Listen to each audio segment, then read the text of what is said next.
You lied to me. I know everything. Wait, let me explain. You don't know anything. I hear something I was never supposed to hear.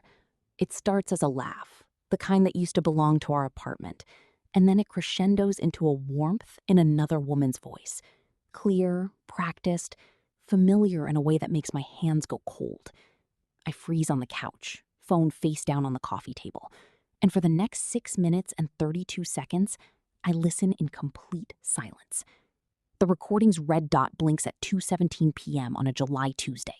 The hotel Wi-Fi stamps the file with Fairmont, Chicago, and the room number flickers in my head like a match. 718.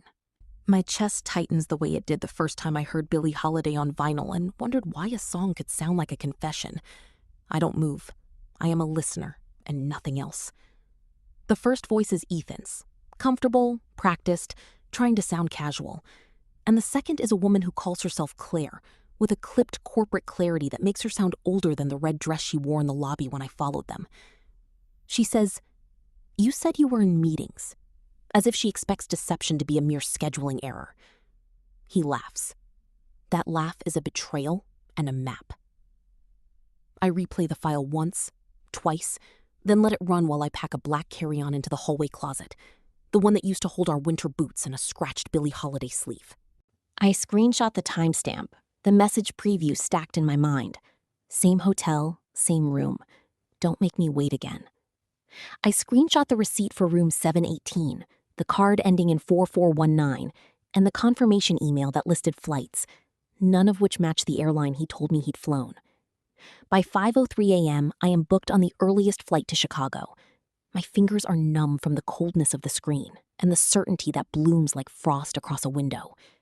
I tell myself I am following a lie, not chasing a catastrophe, and the distinction steadies me just enough to move. The elevator smells of lemon cleaner and perfume. I hold the phone at chest height, camera on, voice recorder live. The red dot hums like a tiny heartbeat. In the lobby at noon, I watch Ethan slip his arm around the woman's waist with a casual intimacy that makes my ribs go hollow. He is smiling in a way that used to be reserved for me. She is called Claire, and her blouse has a badge clipped to it. She has a ring on her right hand. She reminds me of a woman who knows how to keep secrets in neat, labeled boxes. I follow them to room 718 and stand 5 doors down, breathing through the tile pattern and counting the seconds until the click of a deadbolt gives me what I already have, confirmation. The hallway light bulbs stutter. I lean against the wall and press record louder, the mic picking up their voices, the clinking of ice, the rustle of paper. Ethan's silhouette fills the doorway when they open it, and his face drains in real time, as if the color were a thing he could misplace. He tries to charm. He is small in the frame of that doorway. Claire's tone is not new. It is efficient and cold. "You said you were in meetings," she repeats. There is a legal folder on the conference table stamped Northbridge Partners.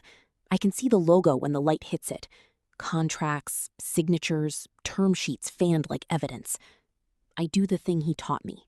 I follow the details. Receipts, messages, the absence of a laptop charger in the suitcase.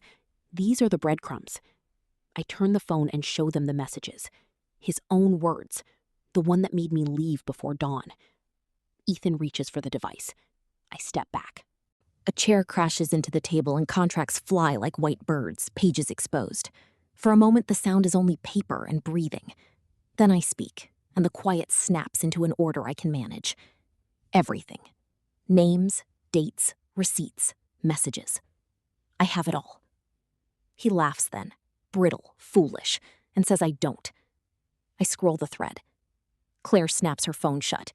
Ethan lunges. He tries to take the evidence. I film him struggling, and I notice how his face looks when a lie is exposed. Shrunken, fossilized. When papers tear, I do not flinch. I catalog. The folder with Northbridge on the cover is more than a prop. It is a vector. His infidelity is a private wound. The contracts mean the wound is contagious. I do something colder and cleaner than revenge. I use the recording as a lever. I email it at 4:12 p.m. to 3 names I found scattered across receipts and signatures: Marcus Reyes, law partner, Helen Park, CEO, and Margaret Hale, chair of Northbridge's board. I attached the footage, the hotel receipt, the message screenshot, and a spreadsheet I typed in the hotel business center, mapping each lie to a date. In the body, I write one line that is both a taunt and a tool. You taught me how to follow lies. Now I'm following them to you. Margaret replies at 9:12 p.m. I'm in. I lock my phone and wait. Minutes later, calls flood. Marcus demands a meeting. Helen's voice is clinical, efficient. We're separating from Ethan, effective immediately. Within 24 hours, a line of credit is frozen. A client pulls a contract. The board moves with surgical speed. Claire signs a non-disclosure and boards a plane out of town. The company's press release reads like an autopsy. Ethan Cole is no longer with the company pending investigation. Tabloid headlines chew for a day. Ethan's career unravels in a blur of legalese and earned mistrust. When he walks through our front door, expecting a wife shattered into supplication, he finds a woman with a folder. I place it on the kitchen table and slide divorce papers on top. He offers things: equity he cannot sell, therapy plans, contrition like a rehearsed speech. I listen the way a doctor listens to a heartbeat after surgery. Outside, the rain begins. July thunder pitched low, a steady percussion that matches the tempo of someone finishing a long work. He begs. He tries to bargain. I sign. There is little ceremony. The quiet is almost obscene after the noise of the reveal. Margaret orchestrates the corporate endgame without spectacle. That is her preference and mine. The fallout is not cinematic so much as administrative. Emails, sealed decisions, signatures. And yet watching Ethan's scaffolding collapse has the peculiar satisfaction of a wrong finally met with consequence. Afterward, I do what the ledger of my life asks. I rebuild. I take a job advising startups on ethics, small fires before they burn cities. I move into a condo with a balcony that faces the river, where the nights are cold and clear enough to write under. I write sentences that belong to me. A month later, an unmarked envelope arrives with a Polaroid of Ethan on our old rooftop, his shoulders small, a pen scrawl on the back. I'm sorry.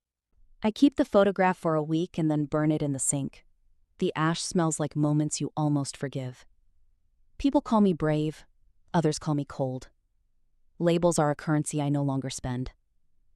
I used the one tool he had polished, secrecy, and turned it into exposure.